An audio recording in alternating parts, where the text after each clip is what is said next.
నమస్తే ఫ్రెండ్స్, నేను మీ అడ్వకేట్ రమేష్ పిట్ల.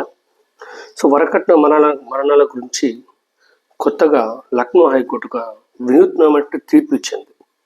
అఫ్కోర్స్ ఇంత ముందుకు సెక్షన్ 304B అనేది వరకట్న మరణం కింద కేసు ఫైల్ చేసేవాళ్ళు. జనరల్గా చెప్పిన అంశం ఏంటంటే, పెళ్ళైన తర్వాత 7 సంవత్సరాల లోపు ఎవరైనా ఒక స్త్రీ కాలిన గాయాలతోని కానీ అసహజ మరణం కానీ జరిగితే దాన్ని వరకట్నం మరణంగానే భావించాలని చెప్పేసి చెప్పడం జరిగింది.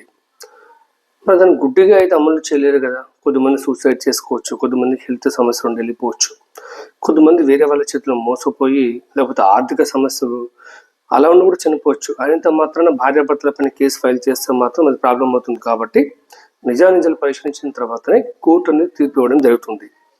ఏది అయినప్పటికీ లక్నోలో ఒక కేసు విషయం ఏం జరిగిందంటే, తను పెళ్లి చేసుకున్న భార్య 7 సంవత్సరాల లోపల చనిపోయింది.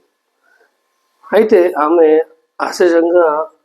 సహజంగా మరణించలేదు, వరకట్న వేధింపులు కూడా ఉన్నాయని చెప్పేసి కొన్ని విమర్శలు అయితే వచ్చినాయి. సరే, ఏది ఏమైనప్పటికీ అతనికి యావజ్జీవ కఠిన కారాగార శిక్ష పడాలని చెప్పేసి లోయర్ కోర్టు శిక్ష విధించింది.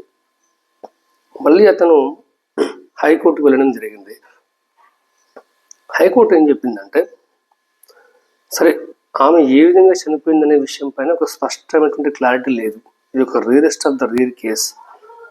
ఏది అయినప్పటికీ 7 సంవత్సరాల లోపల ఆమె చనిపోయింది కాబట్టి వరకట్న వేధింపులు ఉన్నాయి అనే వాస్తవం కూడా అక్కడ ఒకటి ఉంది. కాబట్టి అతనికి యావజ్జీవ కారాగార శిక్ష కాకుండా రేర్ కేసు కాబట్టి శిక్షను తగ్గిస్తూ 10 ఏళ్ల జైలు శిక్ష మాత్రమే విధించింది.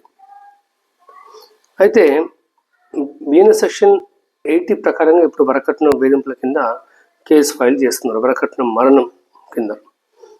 అయితే ఇక్కడ కోర్టు ఏం చెప్పిందంటే, గృహహింస జరుగుతుందా లేదా అనే విషయం ఎవరు కనిపెట్టలేరు, ఎందుకంటే ఇంటి లోపల జరుగుతుంది కాబట్టి.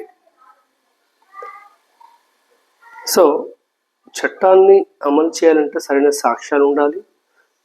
కొన్నిసార్లు చట్టాన్ని అమలు చేసేటప్పుడు కూడా అన్ని విషయాలు కూడా పరిగణించే అవకాశం ఉండదు. గృహహింస జరుగుతుంది, ఎవరిని చూస్తారా? చూడలేరు. కాబట్టి అన్ని పూర్వాపరాలు పరిశీలించిన తర్వాత కోర్టు శిక్ష విధిస్తుంది. కానీ ముఖ్యంగా పెళ్ళైన 7 సంవత్సరాల లోపల కాలిన గాయాలతో కానీ వరకట్న వేధింపులతో కానీ చనిపోతే అసహజ మరణం ఉంటే మాత్రం వాళ్ళకి కఠిన శిక్ష అలాగే జరిమానా కూడా ఉంటుంది. So respect women. Thank you so much.